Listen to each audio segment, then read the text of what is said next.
Podcast. Joining us this morning is Brian Lazar, the Deputy Director from the Colorado Avalanche Information Center. Good morning, Brian. Good morning, Callie. Thanks for having me. Coming off the storm last week with all the snow, what are avalanche conditions like?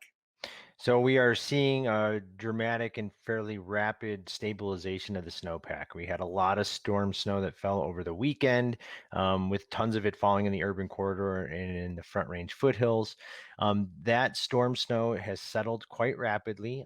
We did see some of it shed off in wet avalanche activity Sunday into Monday, and even extending into today as we had warm temperatures and sunshine return after the storm.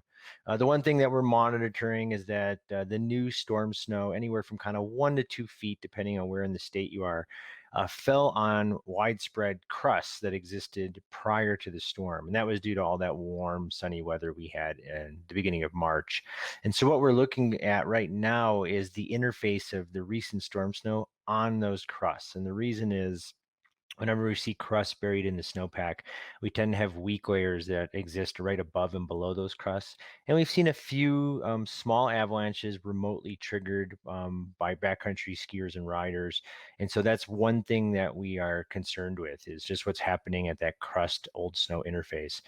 Thus far, it appears that this is stabilizing rather quickly. So we're moving into a period now and in through Friday and Saturday, where we're looking at moderate or even low danger in some of our forecast zones. One thing we do want to encourage people is that although stability and avalanche danger is on the decrease, this allows people to move into more serious and consequential terrain, but we can't completely let our guard down yet. So we definitely want people to keep in mind, that even small avalanches in very steep or rocky terrain can produce pretty serious and even sometimes deadly outcomes.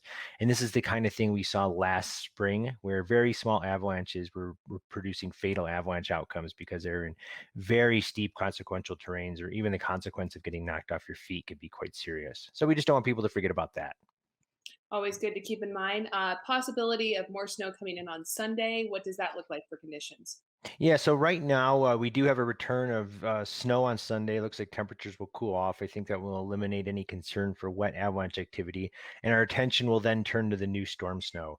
Right now, it doesn't look like we'll see enough new storm snow to really increase the avalanche hazard, but it's going to change the flavor of the avalanches we're dealing with. So if we've got colder temperatures and fresh snow, what we're looking for at that point as we head into Sunday is wind drifted slabs, and you can expect to find those near ridge lines, in cross-loaded gullies, particularly on slopes that face the east side of the compass due to the prevailing westerly winds. Well, always good advice, Brian. Thank you so much for joining us this morning. Yeah, thanks for having me, everyone. Enjoy the backcountry and be safe.